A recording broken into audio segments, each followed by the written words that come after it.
No matter who and where you are, whether you are a citizen of the West, Europe, Ukraine, or Russia, or the rest of the world for that matter, trying to gain clarity on the Russian invasion of Ukraine is a struggle to say the least.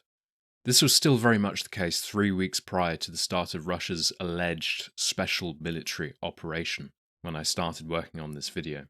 Although the optics of the Russia-Ukraine crisis were remarkably different back then. Of course, this is somewhat of a silly statement to make. The world's course since the 24th of February has been upended in a way that was deemed to be impossible. Myself, I believed a Russian invasion to be impossible, for a myriad of reasons. Even a large faction of the Russian foreign policy establishment believed that Vladimir Putin would never go to war with Ukraine. Even the United Nations General Secretary didn't believe an invasion would happen. In the recent past, there were several situations with similar indications, similar rumors. And I never believed in them, convinced that nothing serious would happen. I was wrong. And I would like not to be wrong again today. The rationale for this video at the time was based on that premise, and I am glad that I wasn't able to publish it before Russia escalated tensions to the point of no return. I realise, in hindsight, that all I would have achieved with that video would have been to play into Russian propaganda. In essence, to play the useful idiot. A reverse chauvinist, if you will.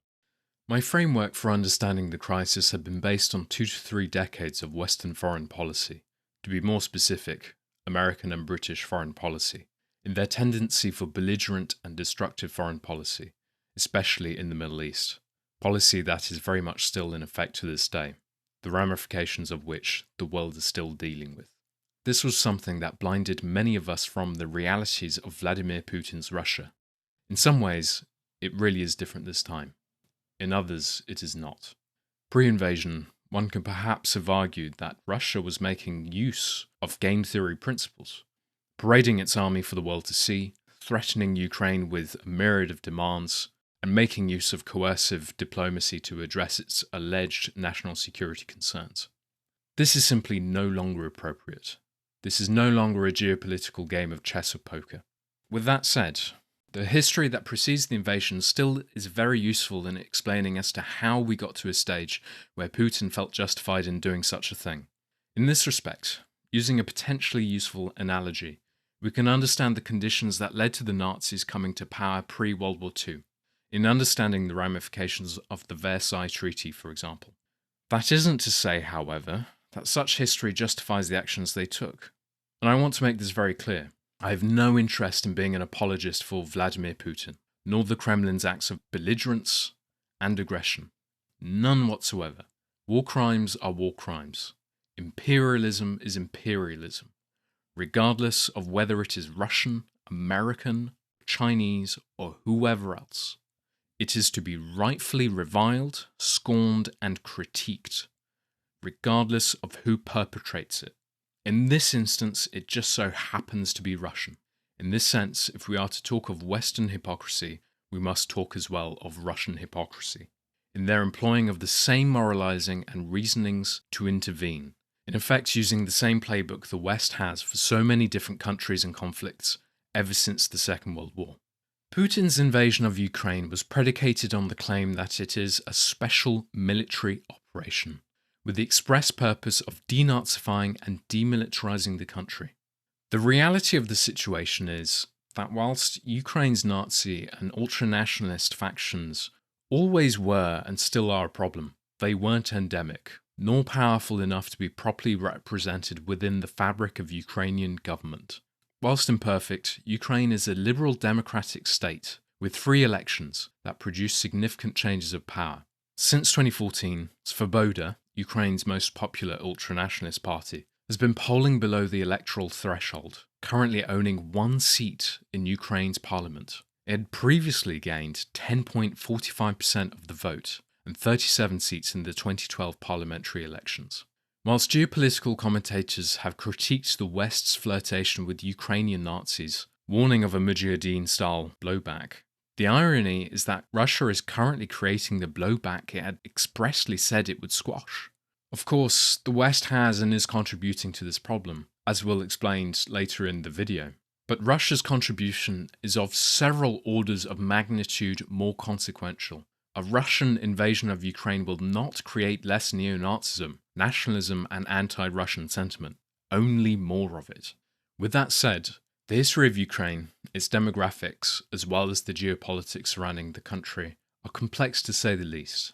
It would be unfair, disingenuous, and dishonest of me to not attempt to document and analyse the current crisis in a way that considers all perspectives and geopolitical intents and incentives within a historical framework, whilst also being critical whenever critique is deserved, especially the Russian perspective. I will once again make it very clear that I am no way defending or promoting the Kremlin's position. Theirs became blatantly illegitimate on the 24th of February, cementing the pariah status as a result. However, in no way do I claim to be able to succeed in this endeavour with this video.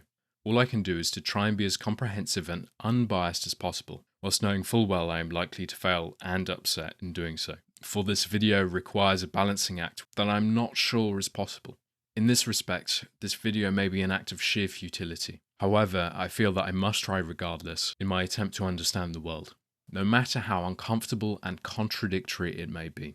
The many perspectives and histories explored in this video will very much seem contradictory, at odds with one another. But this is simply because many things can be true all at once, all at the same time. Furthermore, to say that the invasion of Ukraine is a tragedy is an understatement. The lives of Ukrainians and Russians have been upended in a way that was unimaginable for most. But that isn't to say that it wasn't foreseeable. In many ways, Russia was already at war with Ukraine since 2014. Vladimir Putin is without a doubt a domineering autocrat, perfectly willing to silence, if not in the absolute sense, his critics and dissenters of his government. This war with Ukraine exemplifies this to the extreme. Ukraine's ambassador to the UN has openly compared Vladimir Putin to the likes of Hitler.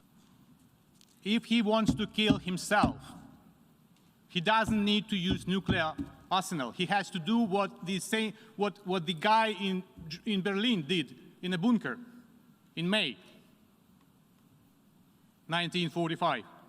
With many also citing the 1939 invasion of Poland by the Nazis as an analogue for Putin's invasion of Ukraine. The notion of invading Ukraine as part of a defensive war, neutralizing perceived threats posed by ultranationalists, was also something that Hitler employed with regard to Poland. Germans in Poland are persecuted with bloody terror and are driven from their homes. Whether the comparison is a perfect analogue, however, is another question in and of itself. One final caveat worth mentioning is that whilst an overthrow of Vladimir Putin is something that is beyond necessary if the world is to survive him, and I am not advocating for a forced regime change, by the way, it is not something to celebrate. For the destabilizing effects of such a thing within Russia and elsewhere is a whole other can of worms in and of itself. So, in short, how did we get here? What are the nuances and complexities of the history that are often skimmed over in favour of repeating various propaganda points for the sake of international geopolitical interests and convenience? How did we get into a new Cold War with Russia, if not a broader conflict in Europe and the threat of nuclear Armageddon? Despite the Minsk agreements, how and why was Ukraine still at war with itself, if not already at war with Russia in the Donbas for the last 8 years? The Kremlin is the instigating factor in this war, having massed its troops along the Ukrainian border over the course of several months under false pretenses of performing military exercises, eventually invading Ukraine after much posturing, rhetoric, and brazen irony as well. But has its actions manifested in a vacuum? And more importantly, are they justified? Is it possible Russia deemed coercive diplomacy in war as its only means to resolve its alleged national security concerns? Is the West blameless with regard to Ukraine? The answer to the majority of these questions are both yes and no. It is these contradictions I'd like to get to the heart of with this video, as well as explaining as to how general claims of Ukraine's Nazification came to be used against them. To put it simply, war with Russia is founded on the basis of an 8-year civil war with eastern Ukraine, as well as the boiling over of geopolitical issues regarding NATO. which were more or less 3 decades in the making. The story of Ukraine since 2013 and 2014, up until its invasion, is one of a pseudo-civil war. Political disagreement and conflict between those who'd rather secede and become part of the East, the Russian Federation, and those who'd rather look towards themselves as Ukrainians and the West, the European Union and the North Atlantic Treaty Organization. Like any other country, Ukraine is not formed of a unified, monolithic set of demographics. Western media like to forget the simple fact, inattentive to the minor differences in Ukrainian heritages and ethnicities in all corners of the country. Not that it matters post-invasion, considering how the Russian army has been killing ethnic Russians in eastern Ukraine, despite moralizing about how this special military operation was designed to protect them from the allegedly rampant neo-Nazis and ultranationalists in Ukrainian government. Ukraine's historical division, in this sense, is clearly being reinvented in war. However, superimposed over Europe, we can see Ukraine as a huge landmass. Despite only consisting of roughly 41.2 million people, excluding Crimea and Sevastopol, it would be foolish to assume that such a population spread around such a space would be culturally and ethnically homogeneous. And indeed they are not, with roughly 17.2% being ethnically Russian, according to the 2001 census. Unfortunately, the census was the first and only census, so far, of a post-USSR and independent Ukraine. Despite the minority of ethnically Russian Ukrainians, the political divide between the pro-Russian 2010 presidential election and the 2014 pro-EU Euromaidan protest status, geographically speaking, was significant. In this sense, it is these political and pseudo-ethnic differences which led to civil unrest and war in the Donbas region. In an article from the ex-ambassador to the USSR, Jack Matlock argues that, quote, "The fact is, Ukraine is a state, but not yet a nation. In the 30 years of its independence, it has not yet found a leader who can unite its nations in a shared concept of Ukrainian identity." However, personally, I would argue this is no longer the case, as Zelensky has shown the world to be more than capable and uniting leader for Ukraine. If it wasn't for him and his leadership, Kyiv would have likely fallen within the first few days of the invasion. Carrying on with Matlock's quote, "Yes, Russia has interfered, but it is not Russian interference that created Ukrainian disunity, but rather the haphazard way the country was assembled from parts that were not always mutually compatible. From its inception, as an internationally recognized independent state, Ukraine has been deeply divided along linguistic and cultural lines. Nevertheless, it has maintained a unitary central government rather than a federal one that would permit a degree of local autonomy. The constitution gave the elected president the power to appoint the chief executives in the provinces, rather than having them subject to election in each province, as is the case, for example, in the United States. In this respect, we can see as to how executive power and control might have led to the political tensions in 2014 boiling over, catalyzed by the Euromaidan demonstrations beginning on the 21st of November 2013 in Maidan Square in Ukraine's capital, Kyiv. According to Wikipedia, sparked by Yanukovych's controversial decision to suspend the signing of the European Union-Ukraine Association Agreement, instead choosing to align the country with Russia and the Eurasian Economic Union. The scope of the protests widened, with calls for the resignation of the President of Ukraine, Viktor Yanukovych, and the second Azov government. The protests were fueled by the perception of widespread government corruption, abuse of power, and violation of human rights in Ukraine. Transparency International named President Yanukovych as the top example of corruption in the world. The situation escalated after the violent dispersal of protesters on 30th of November, leading to many more protesters joining. During the Euromaidan, there were protests and clashes with police throughout Ukraine, especially at Kyiv's central square Maidan, which was occupied and barricaded by protesters, along with some administrative buildings, including the Kyiv City State Administration. Protests and clashes increased in January after the Ukrainian parliament passed a group of anti-protest laws. Protesters occupied government buildings in many regions of Ukraine. The protests climaxed in mid-February. Riot police advanced towards Maidan and clashed with protesters, but did not fully occupy it. Police fired live and rubber ammunition at multiple locations in Kyiv. There was fierce fighting on the 18th to 20th of February, with many casualties on both sides. As a result of these events, the agreement on settlement of political crisis in Ukraine was signed on 21st of February 2014 by Yanukovych and the leaders of the parliamentary opposition, Vitaly Klitschko, Arseniy Yatsenyuk, Oleh Tyahnybok, under the mediation of the European Union and the Russian Federation. The signing was witnessed by the foreign ministers of Germany and Poland, Frank-Walter Steinmeier, Radoslaw Sikorski, respectively, and the director of the Continental European Department of the French Foreign Ministry, Eric Fournier. Vladimir Lukin, representing Russia, refused to sign the agreement. Shortly after the agreement was signed, Yanukovych and other high government officials fled the country. Protesters gained control of the presidential administration and Yanukovych's private estate. Afterwards, the parliament removed Yanukovych from office, replaced the government with Alexander Turchinov, and ordered the former Prime Minister Yulia Tymoshenko to be released from prison.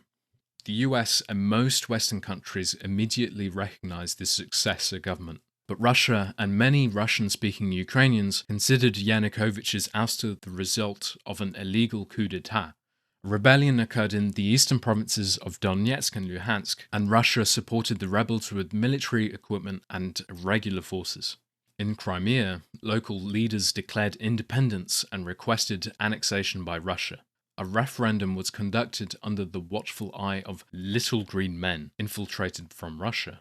There was no resistance by Ukrainian military or police forces, and Russia officially annexed a peninsula when the referendum resulted in an overwhelming pro-Russian vote.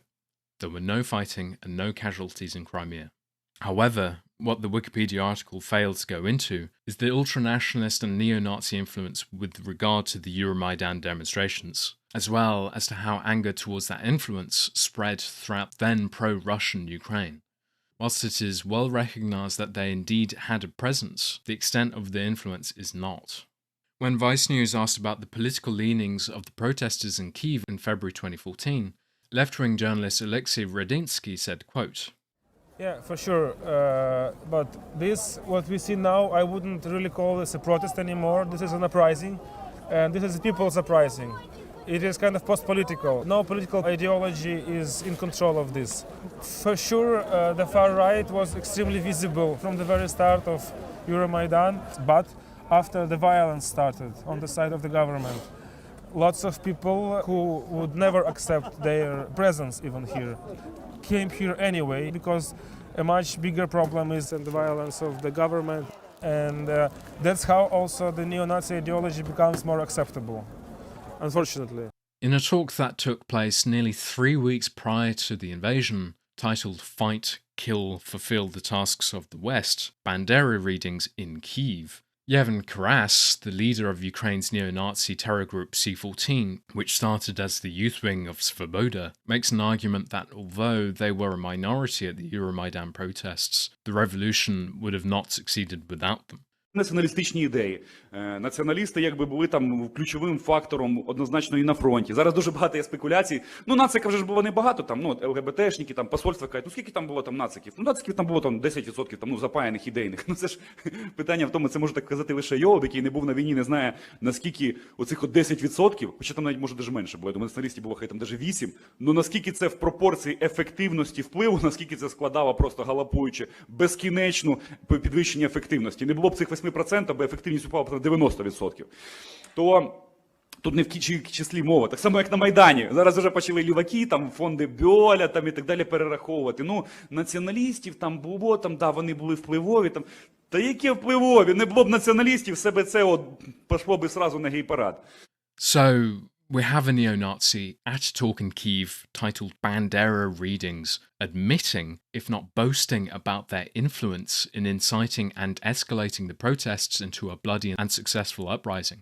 To use a potentially useful analogue that Westerners can understand, the inciting influence of ultranationalists at Euromaidan is akin to that of January 6's failed uprising at Washington's Capitol Hill. It is commonly understood and proven that members of far-right groups and militias, including the Proud Boys and Oath Keepers, escalated police and protester relations to the point of no return. In this sense, far-right influence at Euromaidan was significant.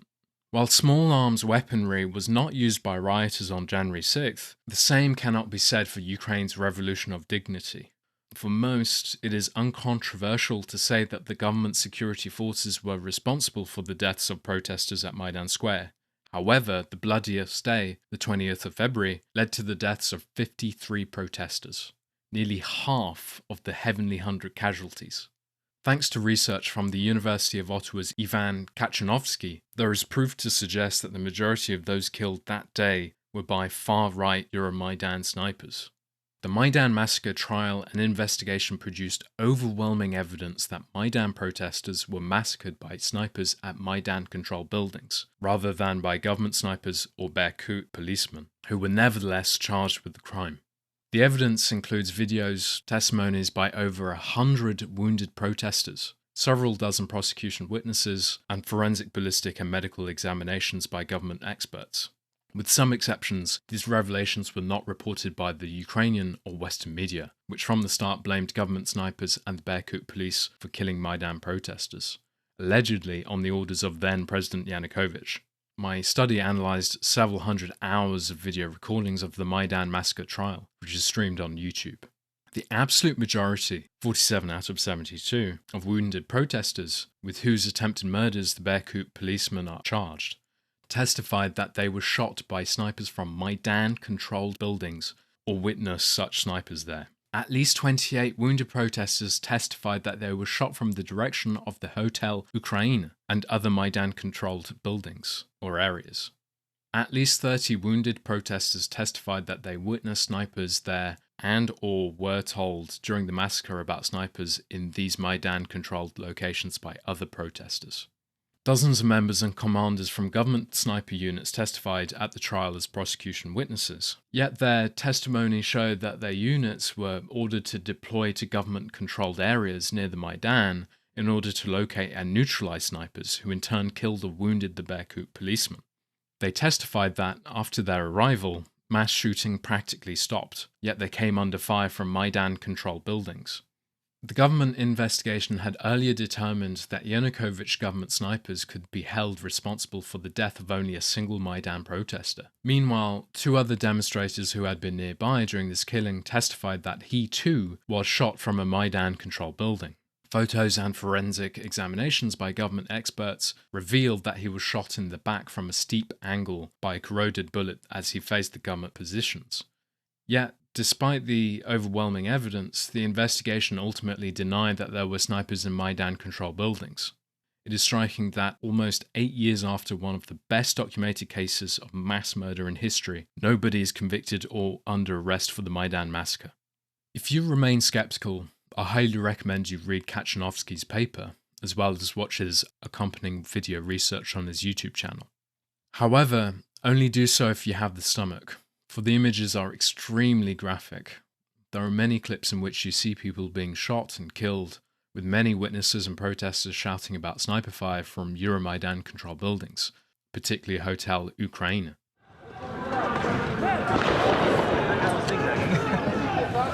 He was exactly right.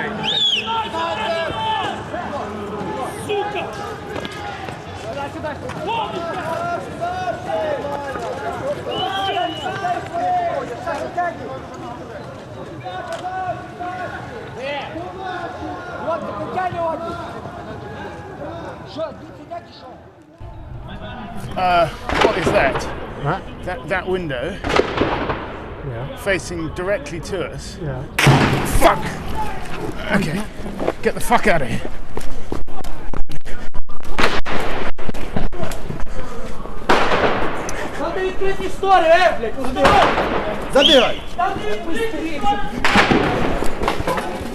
That is coming straight out of that window. Which one? Up there, okay. Yeah, our hotel. That window. Which one? Okay. 1, 2, 3, 4, fifth row from the left. Second from the top, one that was open. Fucking fired. Well, I don't think he fired at us, actually. And it might, who knows which side it was. Who the fuck's firing at road?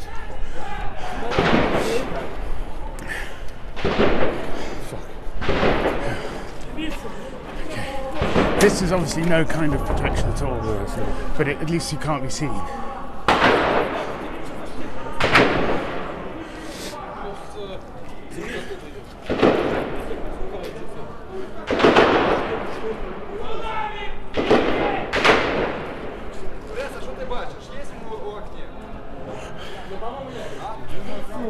Byl člověk vatně. I saw the shooter. He was wearing one of the protesters' green helmets. It's one thing to read and hear about the Heavenly Hundred, yet when you see the footage for yourself, you realise that there is nothing glorious about these martyrs' deaths, especially if they were slaughtered by far-right Euromaidan snipers as part of a false flag operation.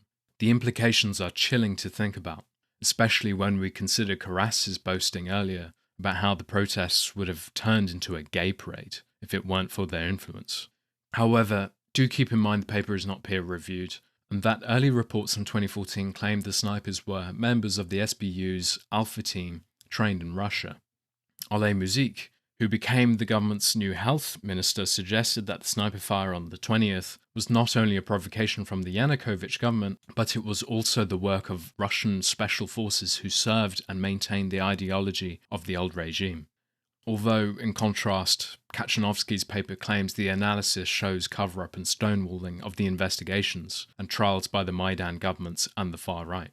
Kachanovsky has been previously criticised by academics including Taras Kuzio. However, according to Kuzio's website, he is a professor in the Department of Political Science, National University of Kyiv Moyle Academy, and the non-resident fellow in the Foreign Policy Institute, School of Advanced International Studies, Johns Hopkins University, Washington, D.C. His previous positions were at the University of Alberta George Washington University, University of Toronto, Chief of Mission to the NATO Information and Documentation Office in Ukraine.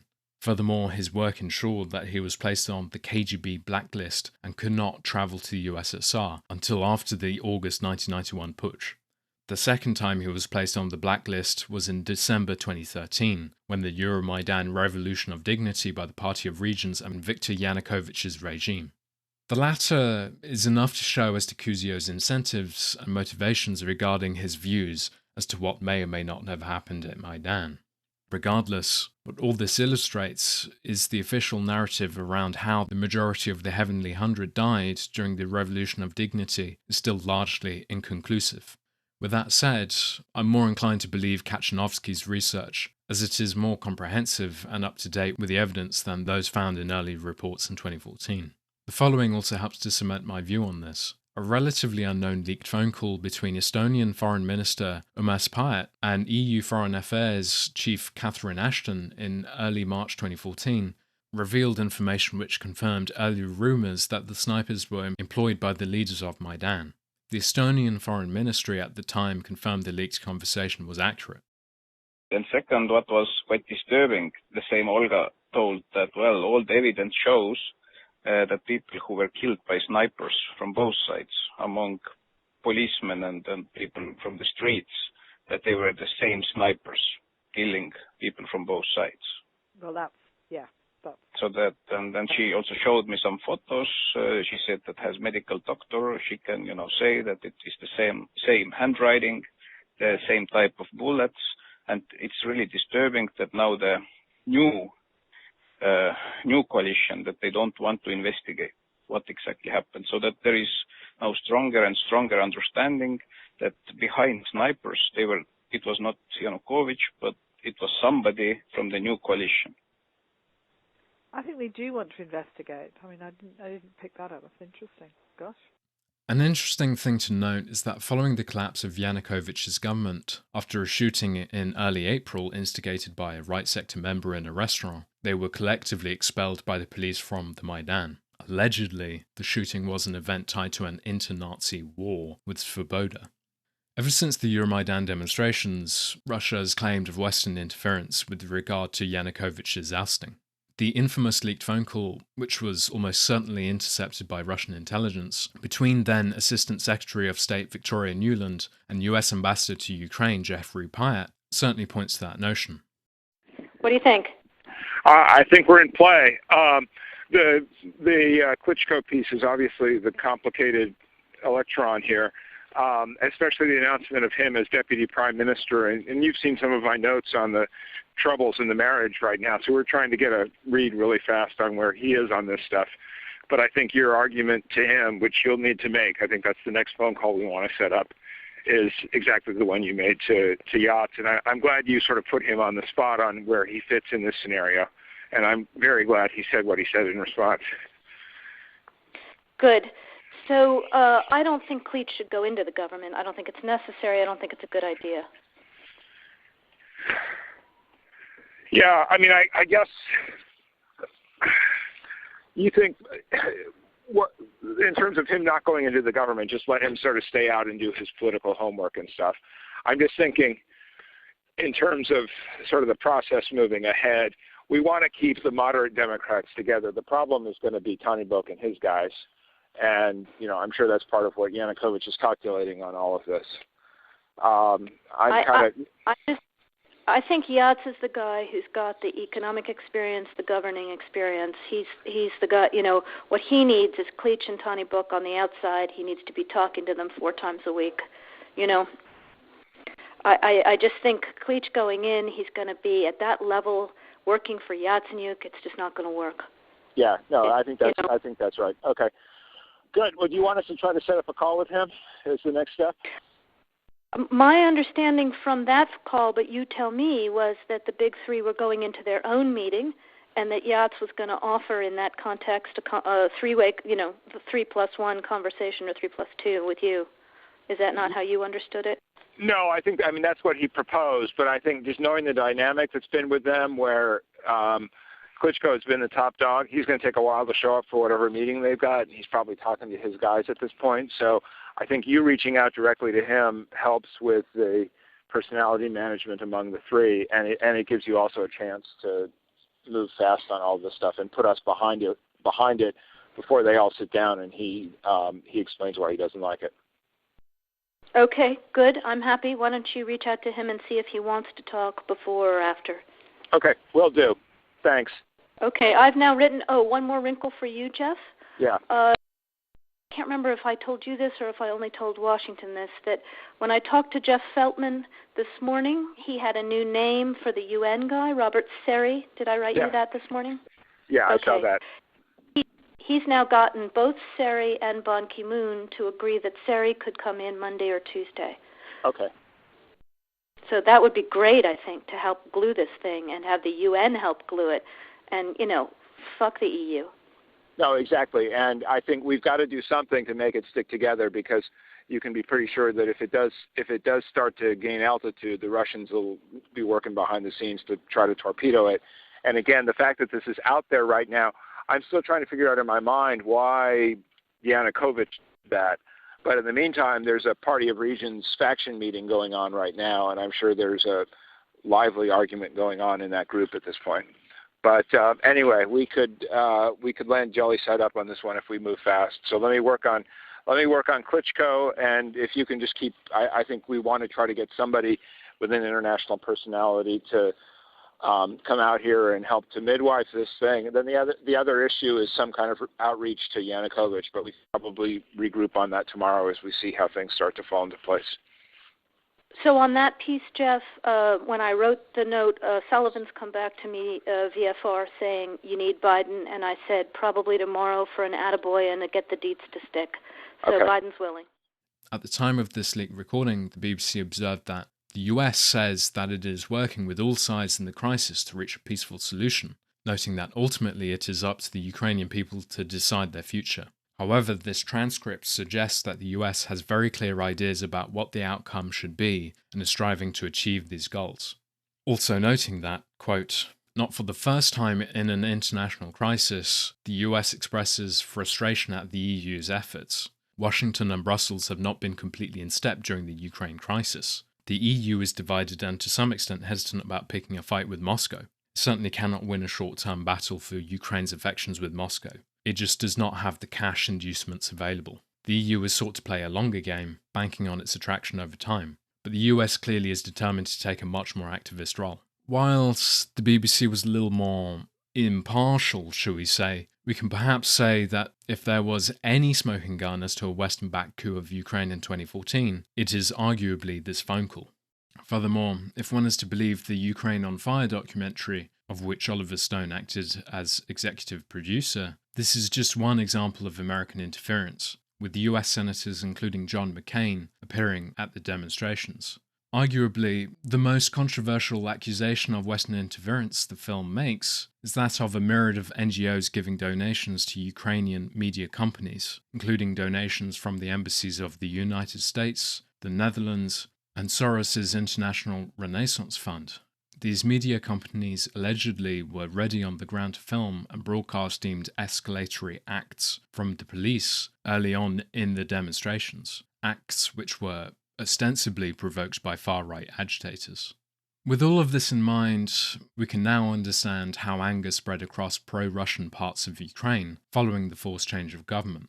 The latter ultimately led to the start of the civil war in the Donbas, with the illegal Russian military interventions in both Crimea and Donbas, as well as the Russian annexation of Crimea, and eventually the Russian recognition of the Donetsk and Luhansk People's Republics in February of this year, the latter of which ultimately became used as reasons for a broader intervention in Ukraine. Finally and officially posturing as an active belligerent in the existing war in Ukraine, despite having been covertly doing so for the last 8 years.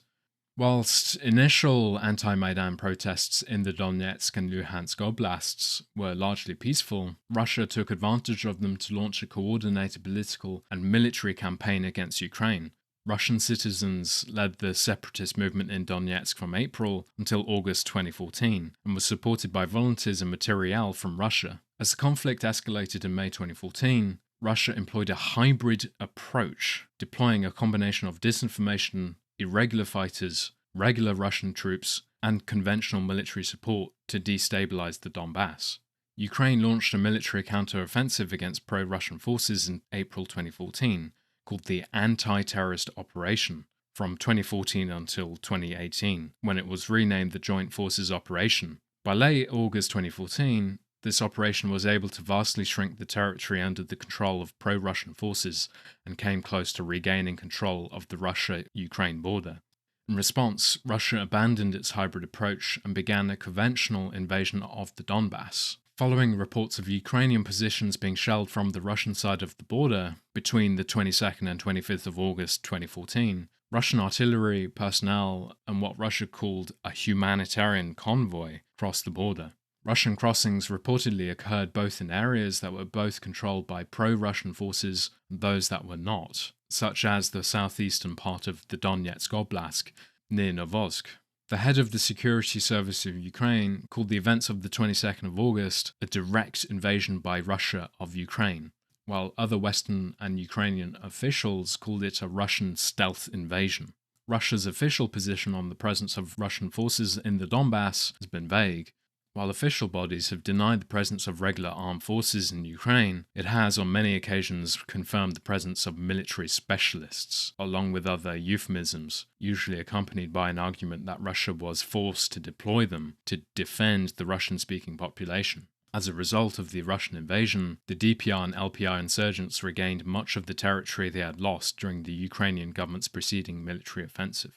Ceasefires were eventually agreed upon, although violations occurred on multiple occasions, leading to their collapse entirely, escalating further military conflict. Following the ratifying of the Second Minsk Agreement, separatist forces led an offensive on Debaltseve. In the months following its fall, minor skirmishes continued along the line of contact, but no territorial changes occurred, more or less leading to a stalemate. The stalemate ostensibly led to a frozen conflict, but the region remained a war zone regardless, with ceasefire violations being very common, even all the way up to the invasion of Ukraine. Following the ousting of Yanukovych's government and the installation of a pro-EU administration, the Euromaidan protests sustained political pressure to reject Russian influence in eastern Ukraine prior to the invasion, and with more than fair reason. Proof of Russian interference and intervention in the Donbas at the time was rife.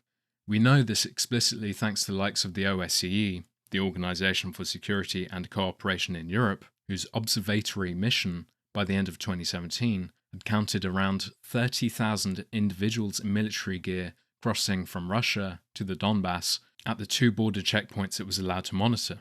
The OSCE has also documented many cases of military convoys crossing from Russia into the occupied Donbas on dirt roads, away from official border crossings and usually at night. Many journalists also documented evidence of such military interventions, with Vice News in particular in 2015 proving and geolocating without a shred of doubt as to a Russian soldiers' movements within the Donbas region, in large part thanks to their unfortunately/fortunately very public photos on Russian social media.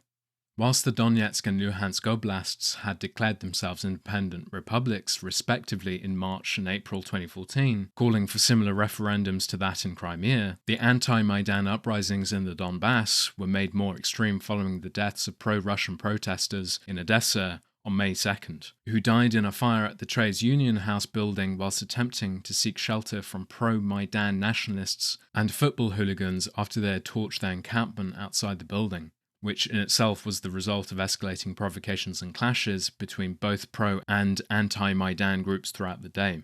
According to the UN OHCHR report, 42 people died in a fire that erupted in the House of Trade Unions, 32 from carbon monoxide poisoning, and 10 after leaping from windows to escape the flames. These were 34 men, 7 women, and a 17-year-old boy, all of them either anti-Maidan supporters or people who happened to be at the site of the incident. 6 people were killed earlier the same day from firearms at Hretska Square, 4 anti-Maidan and 2 Euromaidan supporters.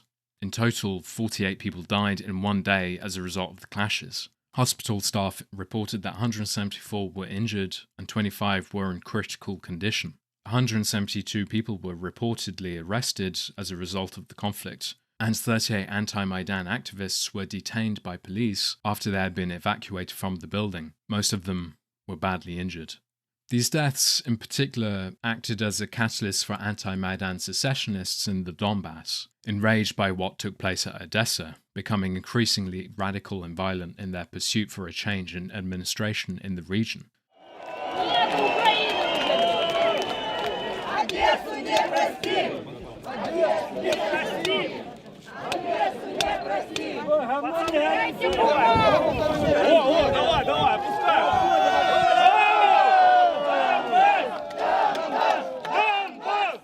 Даже это странный вопрос, почему я здесь. Я освобождаю свою землю от захватчика, от фашистов, которые топчут нашу землю. Наши внуки, наши правнуки этого не видели больше. Мы не хотим этой хунты. И если мы доберем, я лично, если доберусь до Киева, я порву эту Юлю на ее косе по душу. Вырву ей сердце, прям вырву ей сердце этой твари. Заварили это. Еще я хочу вот сказать в этому Америке, вот этому Обаме, черножопому, придурку. Пусть он не лезет в нашу страну, мы в своей стране сами разберемся. У нас народ добрый, но если нас тронуть, кто от меча пришел, тот от меча и погибнет. As we know, events in Donetsk and Luhansk were by no means civil. The removal of the interim Ukrainian administration led to Russian-aligned far-right nationalist groups and figures filling the vacuum, allowing acts of thuggery to take hold and become legitimized. The United Nations observed an alarming deterioration in human rights in territory held by insurgents affiliated with the Donetsk People's Republic and Luhansk People's Republic. The UN reported growing lawlessness in the region, documenting cases of targeted killings, torture, and abduction, primarily carried out by the forces of the Donetsk People's Republic. The UN also reported threats against, attacks on, and abductions of journalists and international observers, as well as the beatings and attacks on supporters of Ukrainian unity.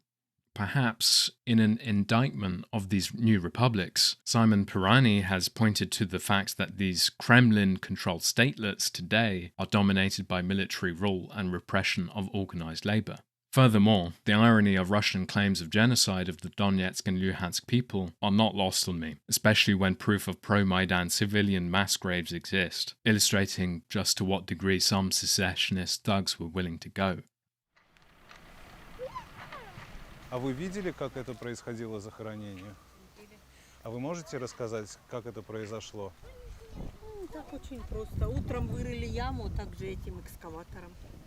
Часа в 3 завезли, 2 ходки сделали ребята газелью. Их привезли, выбросили. И также экскаватором закопали. И все. А сколько примерно вы посчитали людей туда захоронили? Да, до 18, где-то может 15 человек. Вот так.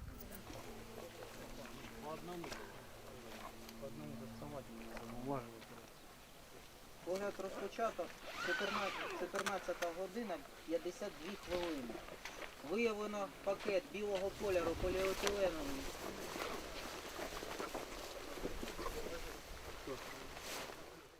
However, we must not forget that Ukrainian far-right volunteer battalions committed similar war crimes themselves. In a statement made by Amnesty International in September 2014, they urged that, quote, the Ukrainian authorities must not replicate the lawlessness and abuses that prevailed in areas previously held by separatists, claiming that one such IDAR battalion had committed war crimes, including abductions, unlawful detention, ill treatment, theft, extortion, and possible executions.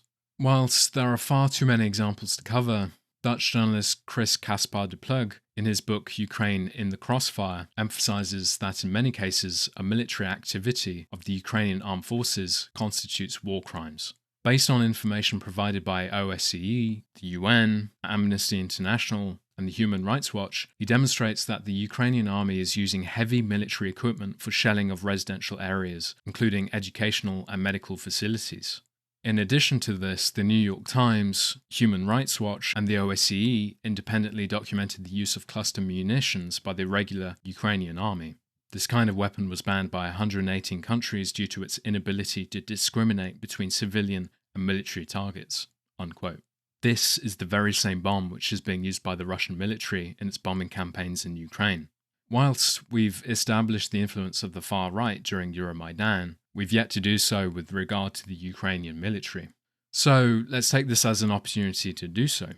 Russia's special military intervention intended to remove neo-Nazis and to demilitarize. The question, however, is how endemic is or was neo-Nazism in the Ukrainian military, and are or were they really a cause for concern?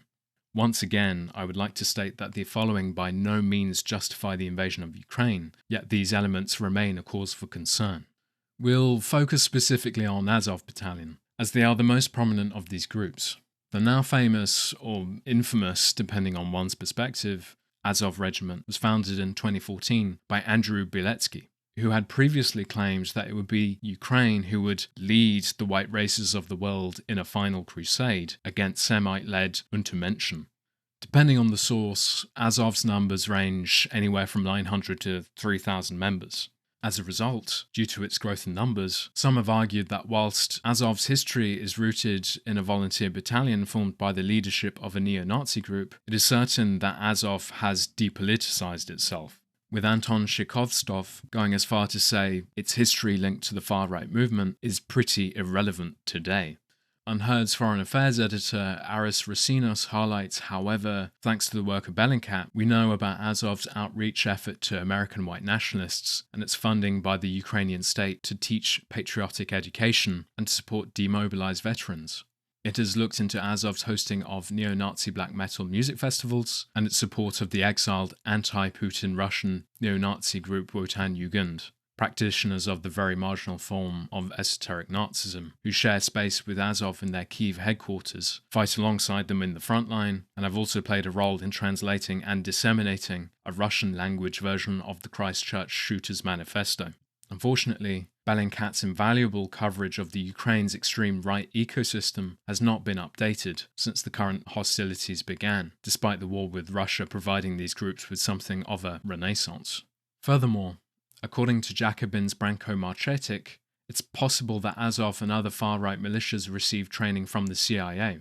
According to a recent Yahoo News report, since 2015, the CIA has been secretly training forces in Ukraine to serve as insurgent leaders, in the words of one former intelligence official, in case Russia ends up invading the country. Current officials are claiming the training is purely for intelligence collection, but the former officials Yahoo spoke to said the program involved training in firearms, cover and move, and camouflage, among other things. While the covert program run by paramilitaries working for the CIA's ground branch, now officially known as the Ground Department, was established by the Obama administration after Russia's invasion and annexation of Crimea in 2014, and expanded under the Trump administration, the Biden administration has further augmented it, said a former senior intelligence official in touch with colleagues in government.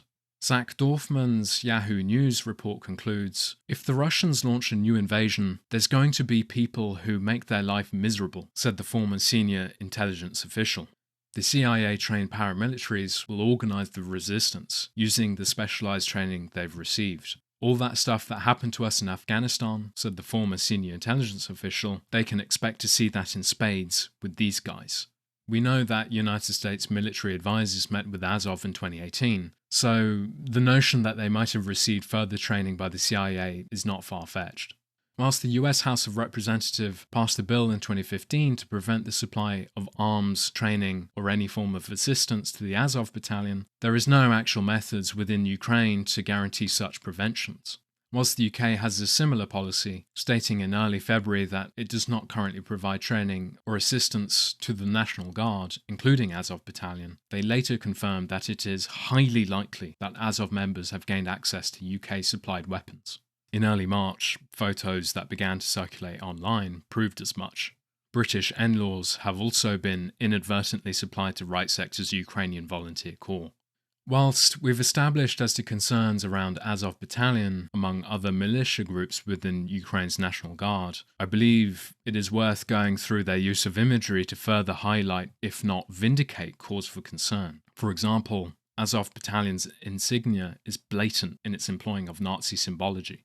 The letters N and I ostensibly stand for a kind of symbolism relating to ideas of Ukrainian national identity. However, it is widely understood that the symbol greatly resembles that of the wolf's angel. Whilst the latter was pagan in origin, the Nazi Party adopted it, using it widely among the Wehrmacht and the SS. Azov weren't alone in their employment of the wolf's angel, with Right Sector members wearing it during Euromaidan, as well as the Social National Party of Ukraine, previously Svoboda, and the Social National Assembly, who in 2014, along with Andrew Biletsky, created Azov Battalion itself, using it too. Azov's emblem also makes use of the black sun symbol, a type of sun wheel which is explicitly Nazi. Whilst other Nazi symbols have non-controversial origins, the black sun motif is even less ambiguous. Though based on medieval German symbols, the Wewelsburg mosaic was a unique design commissioned specifically for Himmler, and its primary contemporary association was Nazi occultism, for which Nazi satanic groups and esoteric neo-Nazis adopted.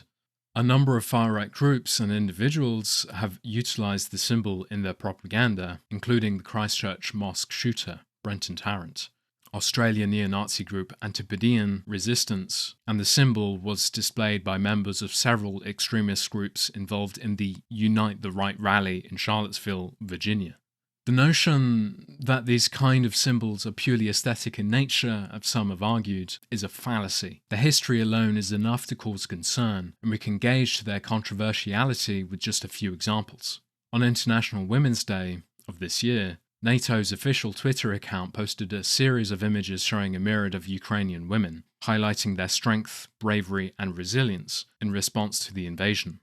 The tweet was soon deleted, and it doesn't take much effort to see as to why. The woman featured within the first image is a soldier wearing a symbol that looks remarkably like that of a black sun. Furthermore, in late March, BBC News' Ross Atkins did a brilliant explainer about the exaggeration of neo-Nazism in both the Ukrainian government and military. Yet, not without a single shred of irony, the BBC also published a video report the very same day of Ukrainian soldiers in Kharkiv, one of the interviewees of which had emblem patches of Nazi SS Totenkopf symbols.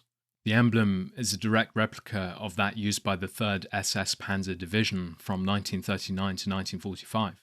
Whilst the Totenkopf skull and bone symbol has been used historically by a myriad of military groups and factions, all with different ideologies, in this instance it is a blatant replica of that used by the Nazis in World War II.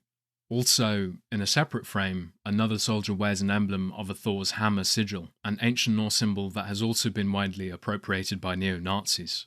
The caption reads, Thor mit uns, which is reminiscent of the Wehrmacht's usage of the slogan Gott mit uns.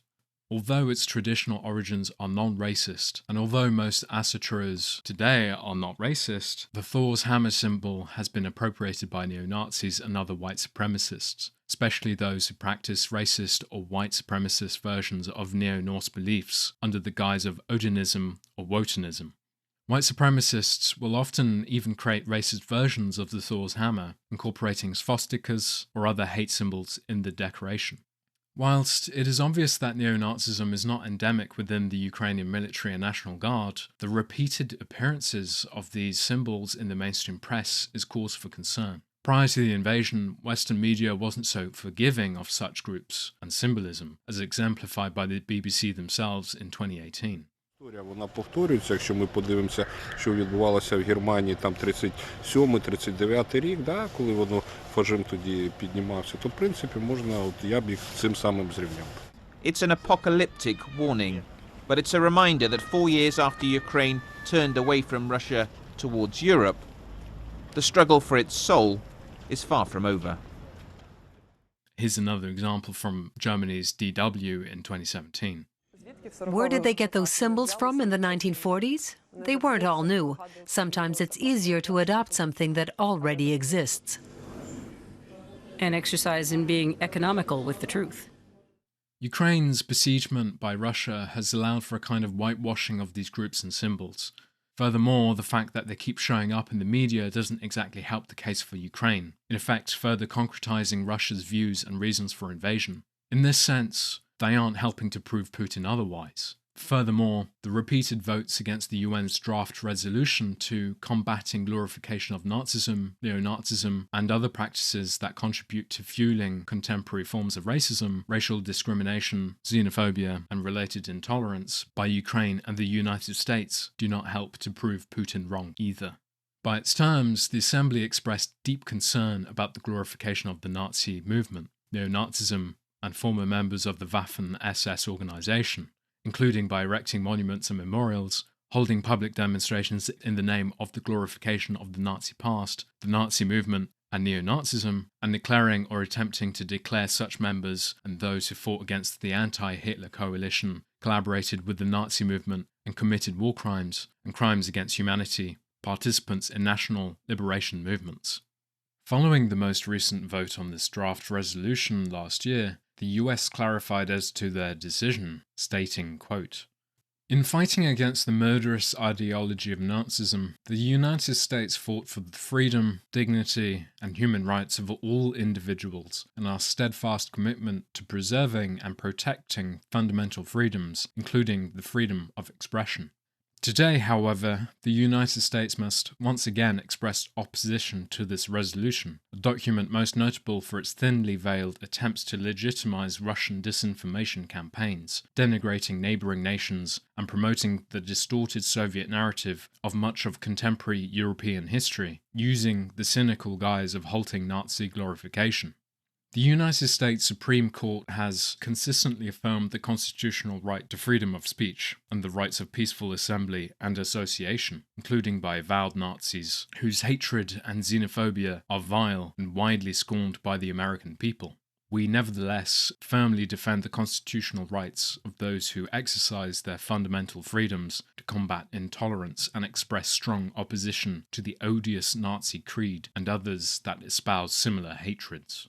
Either way, in failing to screen for neo-Nazis in the West's reporting of the war, no matter how few they are in numbers, nor how distorted due to Russian disinformation, I fear that neo-Nazism and ultranationalism will become further legitimized, regardless of whether they are actual or purely aesthetic, with respective figures likely to become deified in their martyrdom.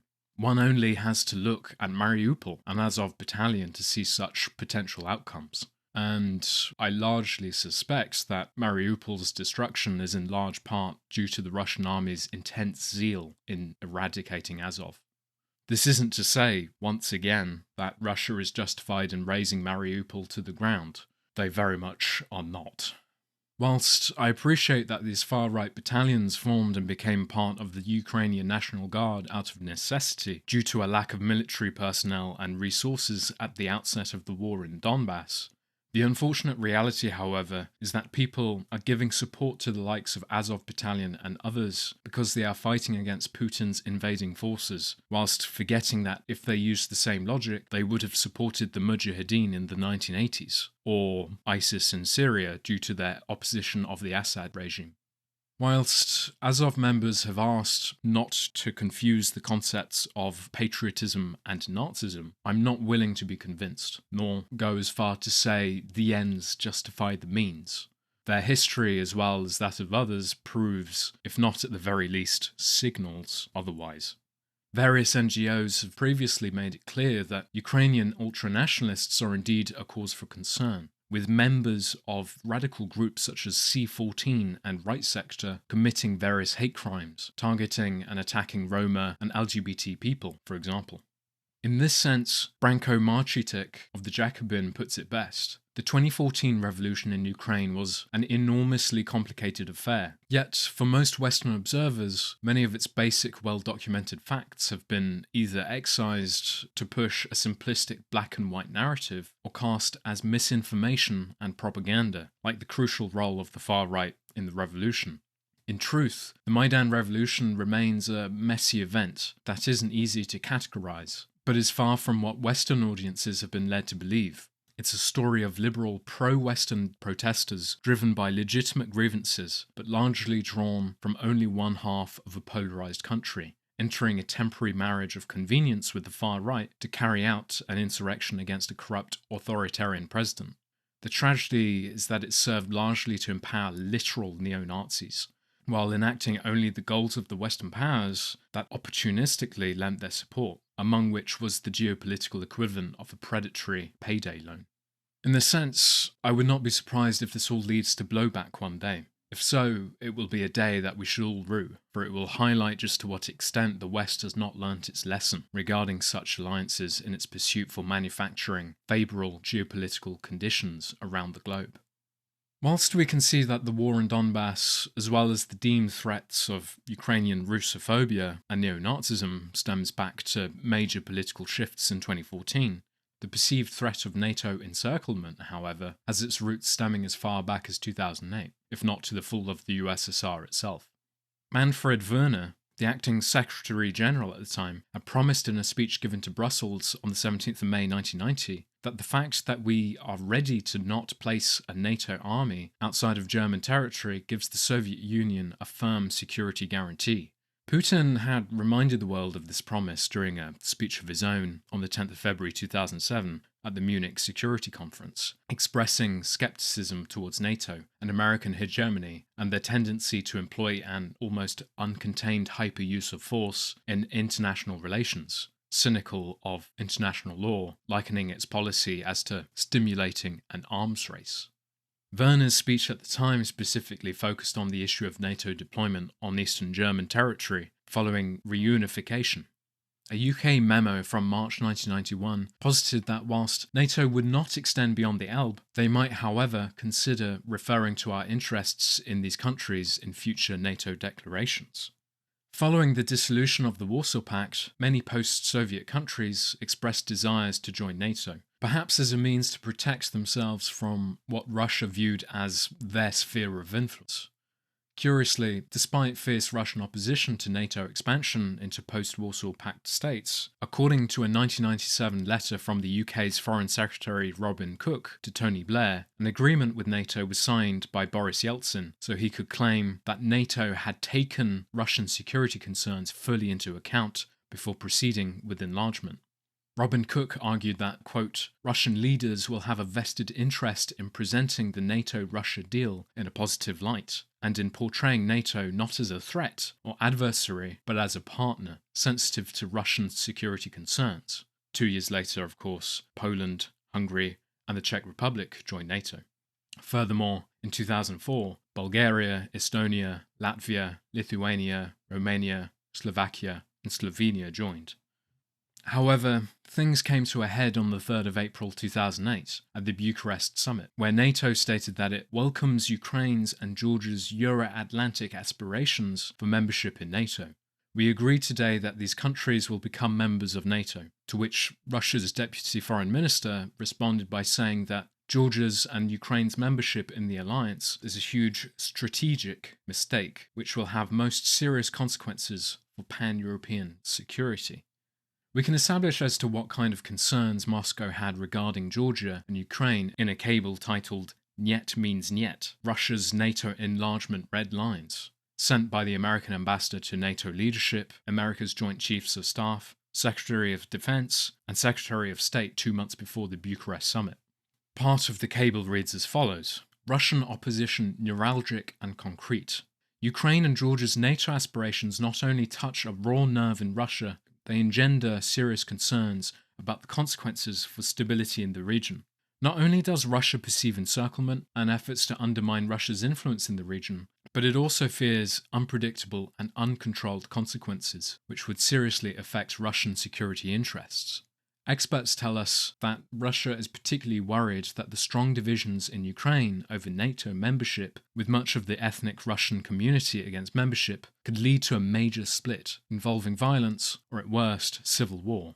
In that eventuality, Russia would have to decide whether to intervene, a decision Russia does not want to have to face. Even a year earlier, Putin claimed in his Munich Security Conference speech that, quote, NATO expansion does not have any relation with the modernization of the alliance itself or with ensuring security in Europe. On the contrary, it represents a serious provocation that reduces the level of mutual trust. Shortly after the start of the invasion, The Intercept touched on this provocation, stating that the 2008 vow for Ukrainian and Georgian NATO membership was misguided. As Anatol Lievin, a Russia specialist at the Quincy Institute, put in a recent interview, "We never had the slightest intention of defending Ukraine, not the slightest." NATO's declaration, he said, was deeply immoral for its hollowness. President Joe Biden's current CIA Director William Burns, a veteran Russia expert formerly at the State Department, has long argued against both of these provocations, most recently in a memoir published just a few years ago. So, whilst there's a clear and distinct history of Putinist paranoia with regard to NATO, the West knew all too well promising Georgia and Ukraine NATO membership touched the nerve of Russia, dismissive of their concerns regarding potential ethnic tension, and yet they continued to promise their membership regardless. In a final comment to the leaked cable, now CIA Director, then American Ambassador to Russia, William Burns stated, quote, "While Russian opposition to the first round of NATO enlargement in the mid-1990s was strong, Russia now feels itself able to respond more forcefully to what it perceives as actions contrary to its national interests. For nearly 15 years, the West has knowingly instigated Russia to become more belligerent in its diplomatic efforts and interests. So the question we have to ask ourselves is, to what purpose does this serve? To perpetuate Cold War dynamics in what was supposedly a post-Cold War world, in an era which was ostensibly and naively marked as the end of history, especially in a territory which was once deemed of no strategic interest to the West?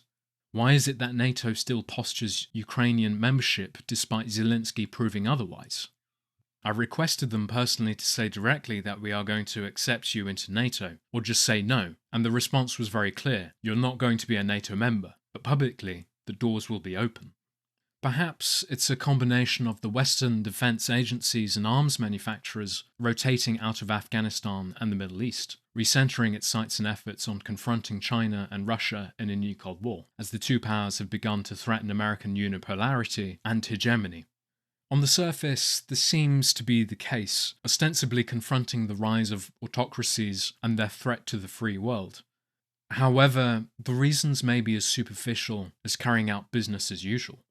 Speaking to Aaron Mate, Andrew Coburn, author of The Spoils of War, Power, Profit, and the American War Machine, states that, quote, "The US government has two functions, which are to buy arms at home and sell arms abroad.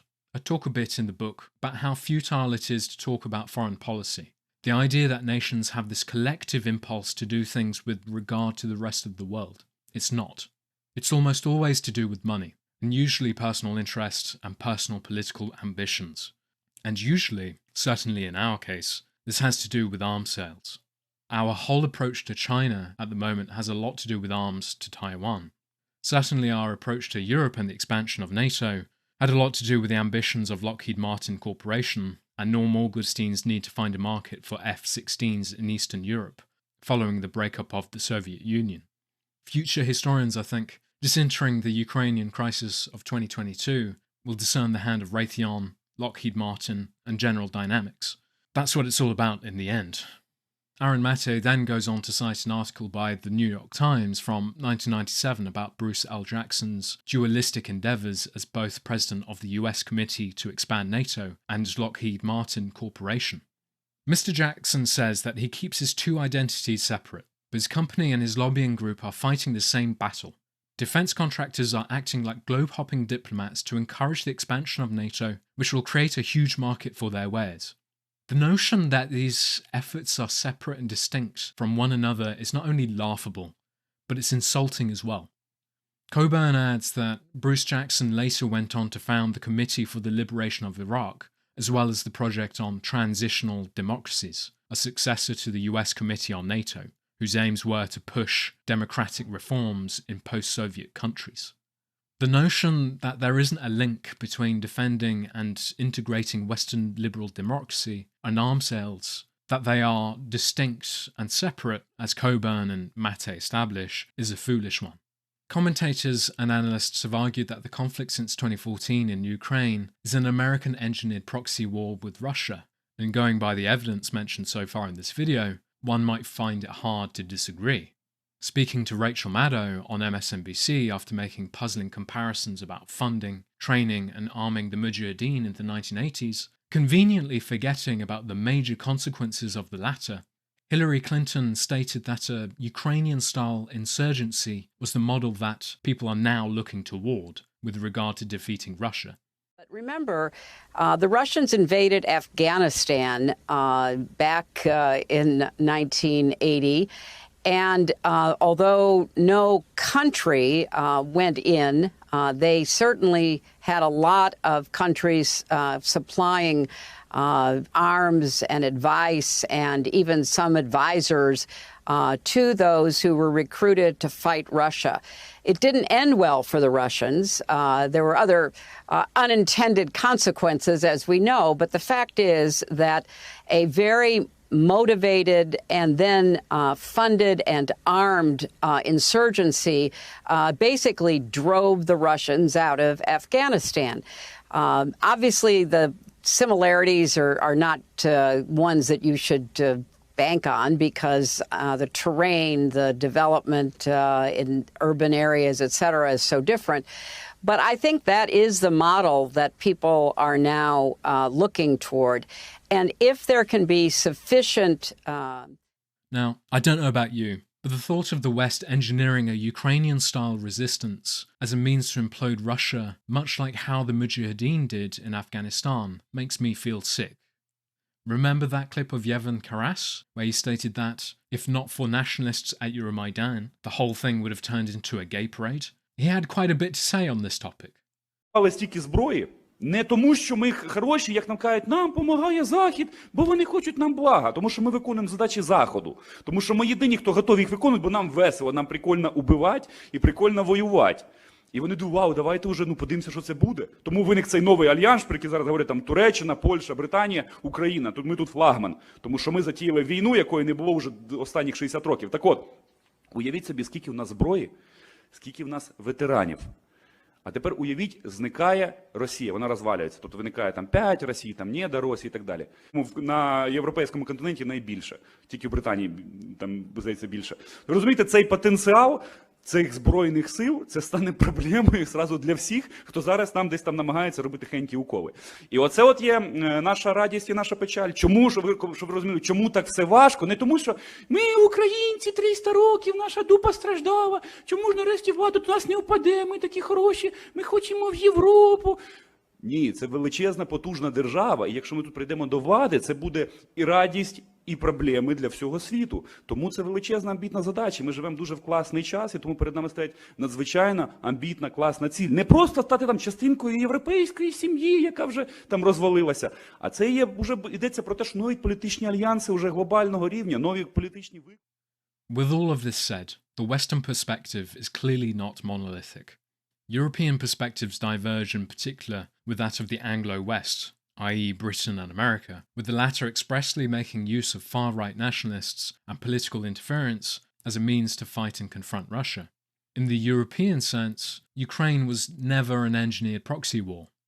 Rather, it is the product of an incoherent foreign policy from the West since 1990, with its contradictory mix of posturing and irresolution. NATO's expansion into Eastern Europe instead highlights its lack of rationale. The notion that America initially made use of NATO's eastward expansion as a means to threaten Russia seems a foolish one, especially when you take into account the fact that NATO membership of Eastern European countries was pushed by those respective countries and their people. To assume that these populations were fooled into doing so to exclusively threaten Russia seems absurd. Historian Timothy Snyder, on Democracy Now!, made sure to express the significance and importance of remembering that the world isn't just about Washington and Moscow, it's also about other sovereign states and other peoples who can express their desires and have their own foreign policies. Although he admits that whilst NATO expansion was mainly an Eastern European endeavour, it was despite their long-term security interests with respect to Russia. As New York Times columnist Thomas Friedman admitted, America and NATO are not just innocent bystanders. It's perhaps why we are now seeing debates within countries like Sweden and Finland, who are now questioning the major risks that NATO membership could carry with regard to further escalations in Europe. In this respect, the issue with the grey zone style framework of critique on Western foreign policy is not so much in that they are wrong. Their critique of Western imperialism, in my view, is correct. The issue, rather, is the narrowness in their framework regarding 21st century imperialism, focusing almost of their investigations on British and American foreign policy, as opposed to that of all imperialist powers, and with respect to Ukraine, they are particularly inattentive to European perspectives. Although I imagine the counter to this argument would be something along the lines of how America has engineered the situation and used NATO in such a way to create hawkishness in Europe towards Russia. The fact that Europe has never been more united, along with major shifts in defence policies and military spending, particularly in Germany, being key examples. For me personally, the grey zone crowd's major failures have been to do with the lack of reporting on Russian hypocrisy and double standards, be it the censoring of independent Russian media, including Dozhd, i.e. TV Rain, Echo Moscow, and Novoya Gazeta, etc., as well as the committing of major war crimes and killing of civilians, forced conscription of civilians in the Donbas, and the trafficking of war victims and refugees into Russia itself. Max Blumenthal's comments about the RT being a legitimate counter-narrative to Western reports of the Salisbury poisonings, for example, are exemplary of their collective intellectual blind spots. I mean, remember the Skripal poisoning in Salisbury, England? It was really only RT that provided a counter-narrative to the immediate claim that, Russia had waged a chemical attack on NATO soil and had triggered Article 5. His articles about alleged Azov Battalion false flags in Mariupol are also beyond puzzling, providing very little to no concrete evidence to claims of their using civilians as human shields. Going by what Neil Abrams has written, in this instance, Blumenthal has played the useful idiot. However, to dismiss them entirely and to say that they are tankies is unproductive, because their shortcomings are the result of years, if not decades, worth of resentment and frustration with Western foreign policy failures, double standards, and moral inconsistencies. The myopic nature of the mainstream media, as well as the eroding of journalistic freedoms and integrity, as typified by the inhumane and vehemently anti-democratic treatment of Julian Assange and others. The irony is not lost on me when publications like The Intercept, for example, publishes lines such as these. The grey zone has in fact been very critical of the West's involvement with far-right nationalists. In my view, this kind of smearing is akin to that of a new kind of McCarthyism, something which is very troubling, potentially having major ramifications if left unchecked. The issue with the grey zone crowd, Glenn Greenwald and others contributing to the likes of Fox News, which The Intercept refers to via Tucker Carlson, is in large part a product of this kind of intransigence in the West. In short, Western media over the years have consistently failed to do their job with regard to publishing legitimate dissent and critique of Western foreign policy, which opened up the space for Russian-backed media, such as the RT, to take advantage of that vacuum, in effect, weaponizing it against the West. As a result, Western contributors over time have lost sight of the fact that they had a transactional relationship with an autocratic state whose leader has no issue with poisoning, murdering, and incarcerating his opposition. The reality being that if they were Russian and were critical of the state as well as its foreign policy, would find themselves silenced much the same. In Russia, you may find yourself in trouble if you diverge from Putin's narrative. Even Russian anti-war protesters with blank signs have been arrested by the state. The failures of the UK and the US, in particular, their hypocrisy, moral and ethical inconsistencies, in effect, contributed to the RT's weaponization of Western dissent. In this sense, they should not be feeling self-righteous. Rather, they should focus on re-establishing the balance with their own democracies. It concerns me deeply that the likes of Julian Assange, John Pilger, and others have had to compromise and cavort with the enemy, as it were, in order to have their voices heard. Let alone the fact that all that material is no longer available due to the censorship of the RT, even if it may be justified. It's all well and good hearing what Western intellectuals and geopolitical commentators have to say, but how do actual Ukrainians and Russians see this conflict, especially within the context of anti-imperialist thinking? Who better to cite than a Ukrainian writer and translator of Chomsky's work, Artem Chape? Soon after the start of the invasion, he wrote, quote, "A short letter to some Western intellectuals. Please share to whom it may concern. I can't write anything long because we're still on the run, with my kids who are right here next to me. So in brief, Ukraine was not dragged into war. It was attacked, without even a pretext, like Hitler's attack on Poland. I know other countries have faced their share of foreign intervention, and right now you're witnessing overt Russian imperialism. I don't want to make any flawed historical comparisons, but empires have lost wars against smaller ones before, and in the end, the Russian imperialist government must lose. When you're being bombed, when you're thinking of ways to evacuate your kids, you have a different perspective than when you're sitting cozy in an office somewhere in Arizona. Yes, Noam Chomsky, I'm looking at you, among others. I started as a volunteer translator of the responsibility of intellectuals into Ukrainian. Now, I'm aghast at how you mention in one sentence the lead up to this invasion. What happened in 2014, whatever one thinks of it, amounted to a coup with US support that led to Russia to annex Crimea, mainly to protect its sole warm water port and naval base, Chomsky said. What if the US occupied Badger, California? Before overthrowing capitalism, try thinking of ways for us Ukrainians not to be slaughtered, because any war is bad. I beg you to listen to the local voices here on the ground, not some sages sitting at the centre of global power. Please start your analysis with the suffering of millions of people, rather than geopolitical chess moves. Start with the columns of refugees, people with their kids, their elders, and their pets. Start with those kids in cancer hospitals in Kyiv who are now in bomb shelters missing their chemotherapy. Taras Belus, a Ukrainian historian and left-leaning activist, shared a similar sentiment. The events of 2014, revolution followed by war, pushed me in the opposite direction of most people in Ukraine. The war killed nationalism in me and pushed me to the left. I want to fight for a better future for humanity and not for the nation. My parents, with their post-Soviet trauma, do not understand my socialist views. My father is condescending about my pacifism, and we may have had a nasty conversation after I showed up at an anti-fascist protest with a picket sign calling for the disbanding of the far-right Azov regiment. When Volodymyr Zelensky became president of Ukraine in the spring of 2019, I hoped this could prevent the catastrophe that is unfolding now. After all, it is difficult to demonize a Russian-speaking president who won with the program of peace for Donbas and whose jokes were popular among Ukrainians as well as Russians. Unfortunately, I was mistaken. While Zelensky's victory changed the attitude of many Russians towards Ukraine, this did not prevent war. In recent years, I have written about the peace process and about civilian victims on both sides of the Donbas war. I tried to promote dialogue, but this has all gone up in smoke now. There will be no compromise. Putin can plan whatever he wants, but even if Russia seizes Kyiv and installs its occupational government, we will resist it. The struggle will last until Russia gets out of Ukraine and pays for all the victims and all the destruction.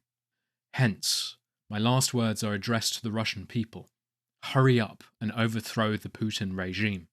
It is in your interests as well as ours. I recommend you read the entirety of Bullis's article, as it was very honest and candid, touching on the contradictions of post-Soviet NATO policy, campists, as well as those who exaggerated the influence of the far right in Ukraine, but did not notice the far right in the People's Republics, and avoided criticizing Putin's conservative, nationalist, and authoritarian policy. He adds, "I am not a fan of liberal internationalism. Socialists should criticize it, but this does not mean that we have to support the division of spheres of interest between imperialist states." Considering this last quote, it would be a good time to segue into discussing something which I'm sure most of you are now very familiar with. The now famous, or infamous, depending on your perspective, John Mearsheimer, offered a realist philosophy of international relations regarding Ukraine and Russia all the way back in 2015. He was uncannily prescient in his analysis with regard to the Russians' perceived threat of NATO. In a recent article in The Economist, he argues, quote, "The next major confrontation came in December 2021 and led directly to the current war. The main cause was that Ukraine was becoming a de facto member of NATO. The process started in December 2017, when the Trump administration decided to sell Kyiv defensive weapons. What counts as defensive is hardly clear-cut, however, and these weapons certainly looked offensive to Moscow and its allies in the Donbas region. Other NATO countries got in on the act, shipping weapons to Ukraine, training its armed forces, and allowing it to participate in joint air and naval exercises. In July 2021, Ukraine and America co-hosted a major naval exercise in the Black Sea region, involving navies from 32 countries. Operation Seabreeze almost provoked Russia to fire a British naval destroyer that deliberately entered what Russia considers its territorial waters. The links between Ukraine and America continued growing under the Biden administration. This commitment is reflected throughout an important document, the US-Ukraine Charter on Strategic Partnership, that was signed in November by Antony Blinken, America's Secretary of State, and Dmytro Kuleba, his Ukrainian counterpart. The aim was to underscore a commitment to Ukraine's implementation of the deep and comprehensive reforms necessary for full integration in European and Euro-Atlantic institutions. The document explicitly builds on the commitments made to strengthen the Ukraine-US strategic partnership by President Zelensky and Biden, and also emphasizes that the two countries will be guided by the 2008 Bucharest Summit Declaration. Unsurprisingly, Moscow found this evolving situation intolerable and began mobilizing its army on Ukraine's border last spring to signal its resolve to Washington. But it had no effect, as the Biden administration continued to move closer to Ukraine.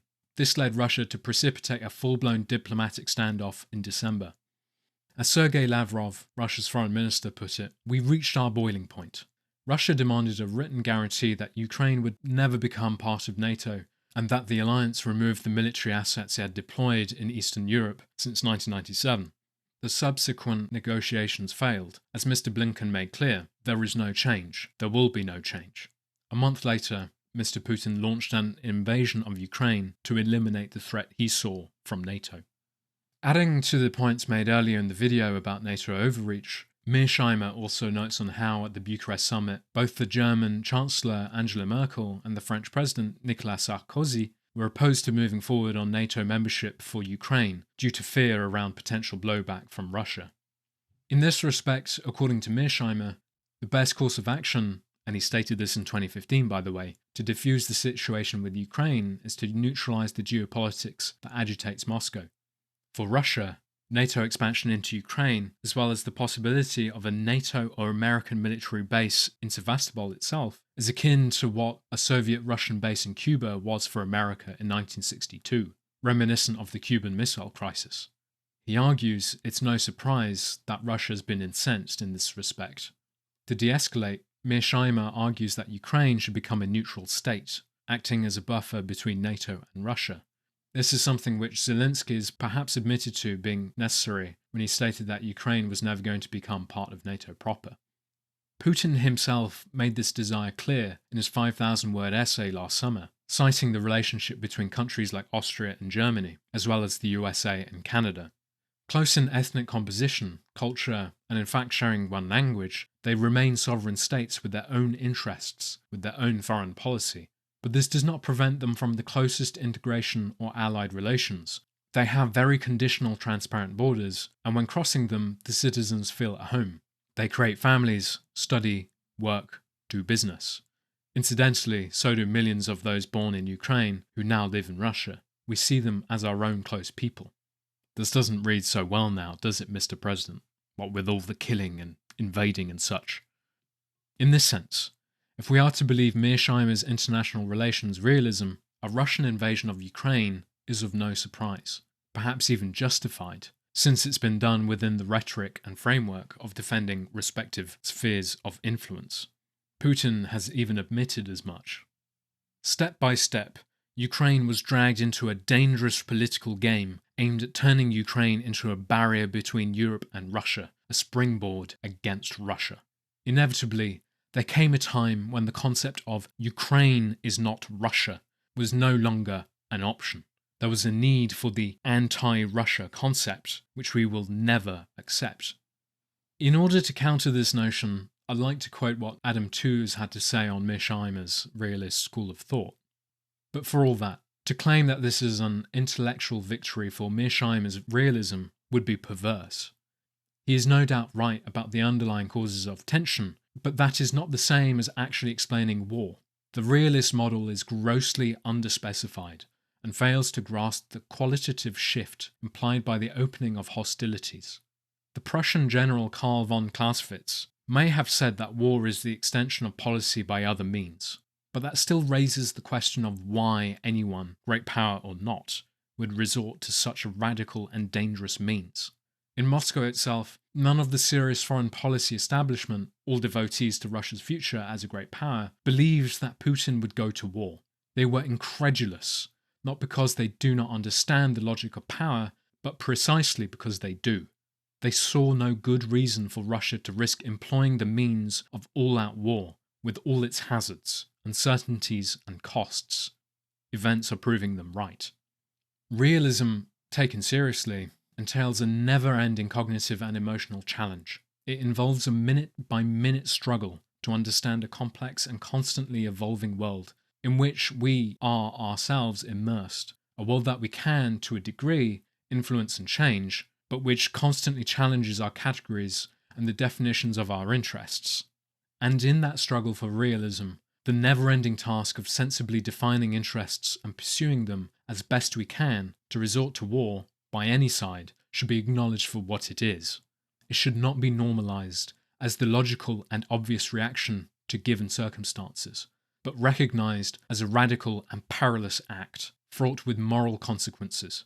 Any thinker or politician too callous or shallow to face that stark reality should be judged accordingly. I believe Tooze's points to be incisive and on point. If war becomes the collective, logical conclusion to settling geopolitical disputes, then we've all become far too cynical for our own good. We've lost sight of our collective humanity as human beings. In direct contrast to Mearsheimer's arguments for diffusing of the geopolitics surrounding Ukraine, The Economist also published a guest article from exiled former Russian oligarch Mikhail Khodorkovsky. He deems Western defeatism with regard to Ukraine as perceived weakness for Vladimir Putin, which he views as extremely dangerous. Part of the problem is that current leaders of Western countries have never dealt with thugs. Their experience and education relate to interactions between statesmen.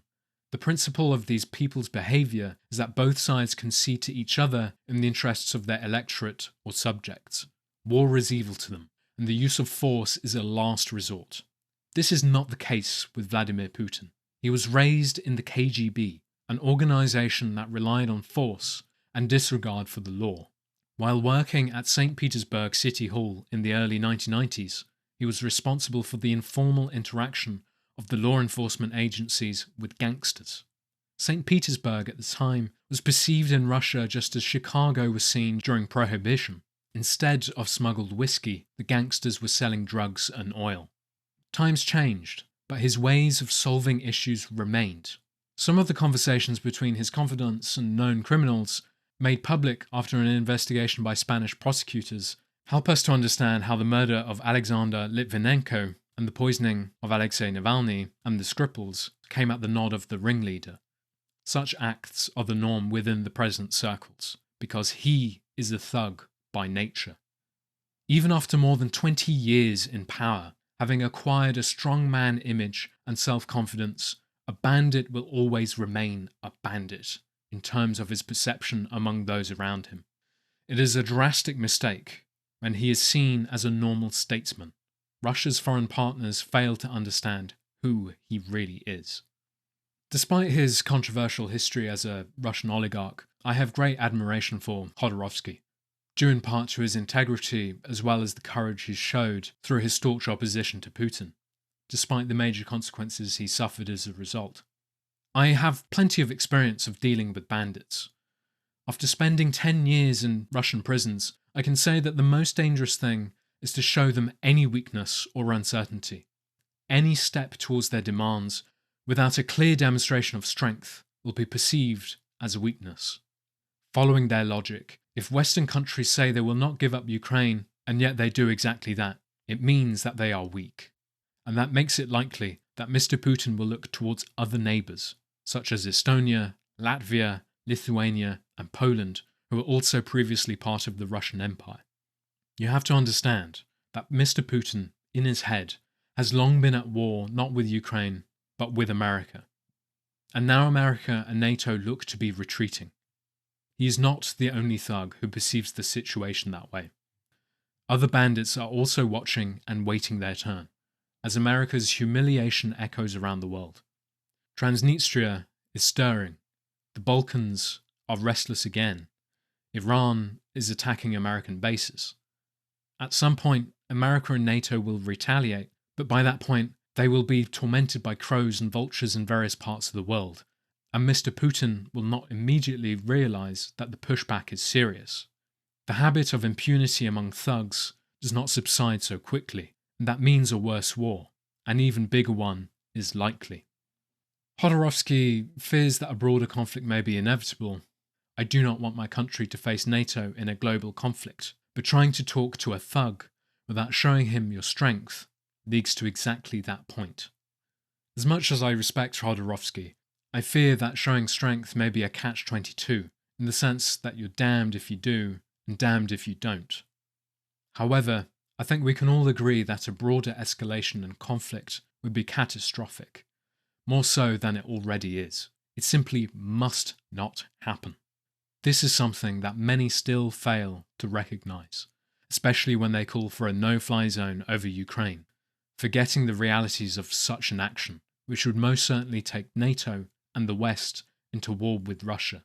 Although, as Khodorkovsky stated, in many ways we have already been at war with Russia, at least in the mind of Vladimir Putin. NATO expansion and Western influence since 2014, as illustrated throughout this video, certainly didn't help. Even Garry Kasparov has argued that Putin only respects strength, also calling for a Western intervention in Ukraine. Kasparov is also someone who saw through Putin, having long argued since 2014 that Putin would not stop with Crimea and East Ukraine. Many Russian journalists, both former state-backed and independent, share Kasparov's sentiments, seeing Vladimir Putin for who he really is. Furthermore, he has no problem with threatening the people of his country if they do not fall in line with the state. Национал-предателей, на тех, кто зарабатывает деньги здесь, у нас, а живет там. И живет даже не в географическом смысле этого слова, а по своим мыслям, по своему рабскому сознанию. Я совсем не осуждаю тех, у кого вилла в Майами или на французской ривьере, кто не может обойтись без фуагра, устриц или так называемых гендерных свобод. Но проблема абсолютно не в этом, а, повторю, в том, что многие из таких людей по своей сути ментально находятся именно там, а не здесь, не с нашим народом, не с Россией. Это и есть, по их мнению, признак принадлежности к высшей касте, к высшей расе. Подобные люди готовы и мать родную продать, только бы им разрешили сидеть в прихожей у этой самой высшей касты. И они хотят быть похожими на нее, всячески подражая ей.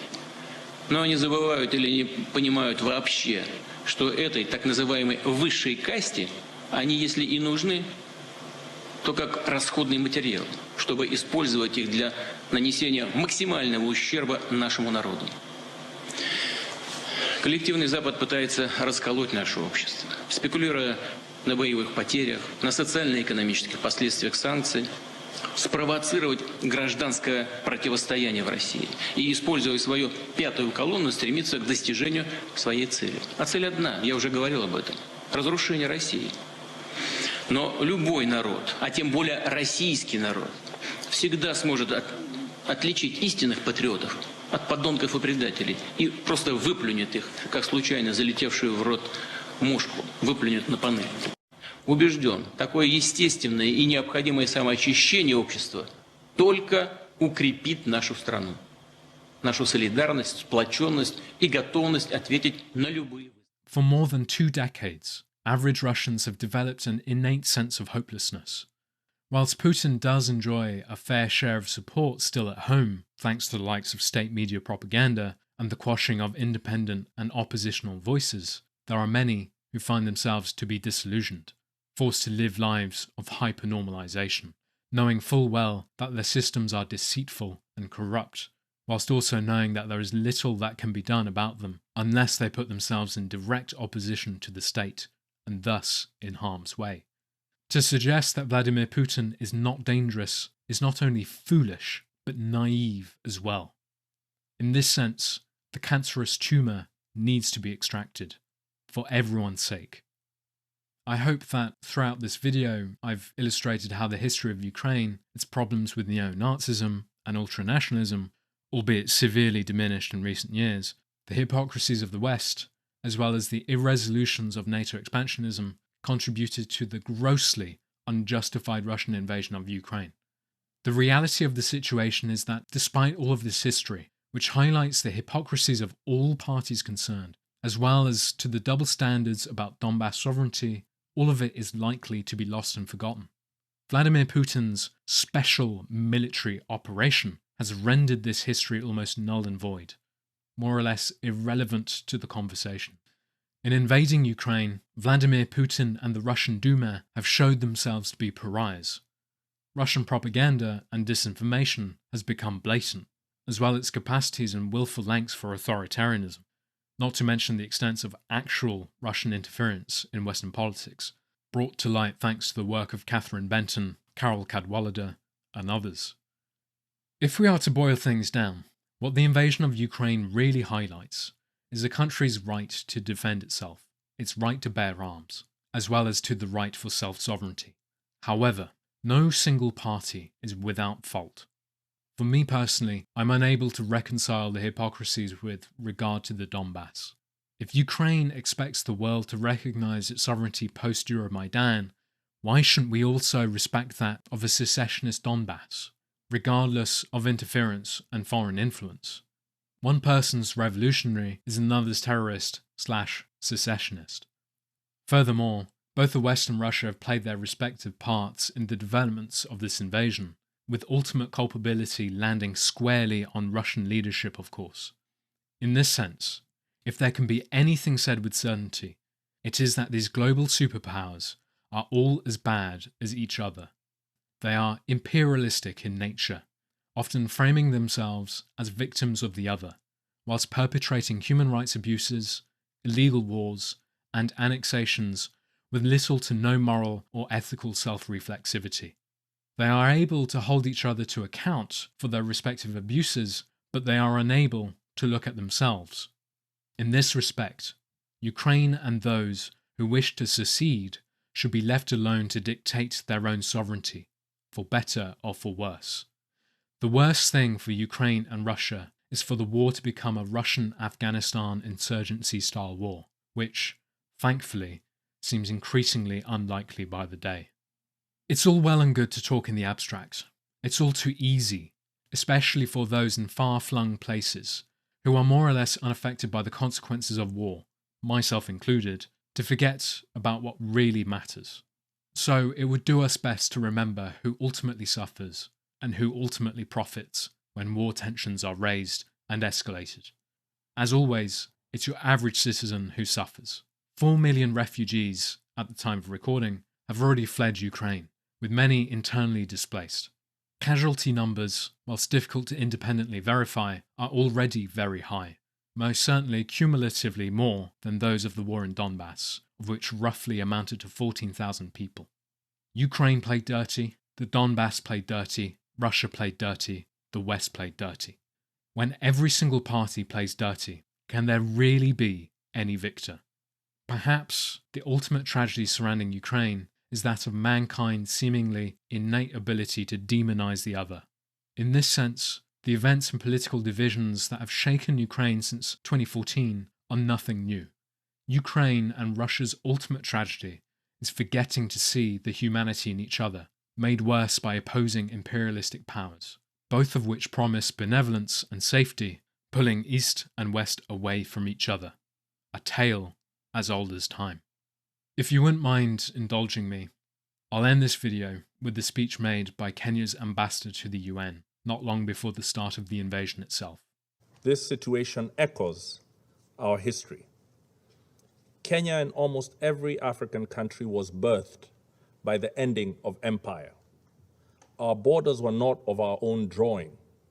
They were drawn in the distant colonial metropoles of London, Paris, and Lisbon, with no regard for the ancient nations that they cleaved apart. Today, across the border of every single African country live our countrymen with whom we share deep historical, cultural, and linguistic bonds. At independence, had we chosen to pursue states on the basis of ethnic, racial, or religious homogeneity, we would still be waging bloody wars these many decades later. Instead, we agreed that we would settle for the borders that we inherited, but we would still pursue continental political, economic, and legal integration. Rather than form nations that looked ever backwards into history with a dangerous nostalgia, we chose to look forward to a greatness none of our many nations and peoples had ever known. We chose to follow the rules of the Organization of African Unity and the United Nations Charter, not because our borders satisfied us, but because we wanted something greater, forged in peace. We believe that all states formed from empires that have collapsed or retreated have many peoples in them yearning for integration with peoples in neighboring states. This is normal and understandable. After all, who does not want to be joined to their brethren and to make common purpose with them? However, Kenya rejects such a yearning from being pursued by force. We must complete our recovery from the embers of dead empires in a way that does not plunge us back into new forms of domination and oppression. We rejected irredentism and expansionism on any basis, including racial, ethnic, religious, or cultural factors. We reject it again today. Kenya registers its strong concern and opposition to the recognition of Donetsk and Luhansk as independent states. We further strongly condemn the trend in the last few decades of powerful states, including members of this Security Council, breaching international law with little regard. Multilateralism lies on its deathbed tonight. It has been assaulted today as it has been by other powerful states in the recent past. We call on all members to rally behind the Secretary General in asking him to rally us all to the standard that defends multilateralism. We also call on him to bring his good offices to bear to help the concerned parties resolve this situation by peaceful means. Let me conclude, Mr. President, by reaffirming Kenya's respect for the territorial integrity of Ukraine within its internationally recognized borders. Thank you. Thank you very much for watching. If you enjoyed what you saw, please consider becoming a patron at Patreon. If there is anything in this video that is incorrect, or you do not agree with, or find unfair, please express your views and link your sources in the comments below. I take no issue with being wrong, for if there is information old and new that would change my perspective, I'd rather know about it so I can assimilate it. If you'd allow me to misuse the term, likely frustrating anyone familiar with maths and statistics, I'm Bayesian in my approach, in that I update my thesis when new information and data arises. I did not expect war to be the subject of my first video, but what was going on in Ukraine leading up to the invasion and what is happening to this day is very consequential. It felt important to discuss and research, for the fate of Ukraine and Russia, as well as the rest of the world for that matter, has been changed in ways that are beyond reason and comprehension. My heart goes out to all of those who've been affected, be it Ukrainian victims and refugees of war, or average disaffected and disillusioned Russians who have had no part nor say in what happens to their neighbour, having suffered as a consequence due to sanctions, not to mention Belarusians who have been made complicit and unwilling accomplices in enabling the Russian invasion. It's not fair that the fate of countries and the world rests on so few cynical and small-minded people in power. Depending on further developments, I may make another video on the invasion of Ukraine, but there's so much to cover that one video doesn't really cut it. I'd like to also thank those who helped me with the making of this video. You know who you are. In the meantime, all the best. Panic Node, signing off.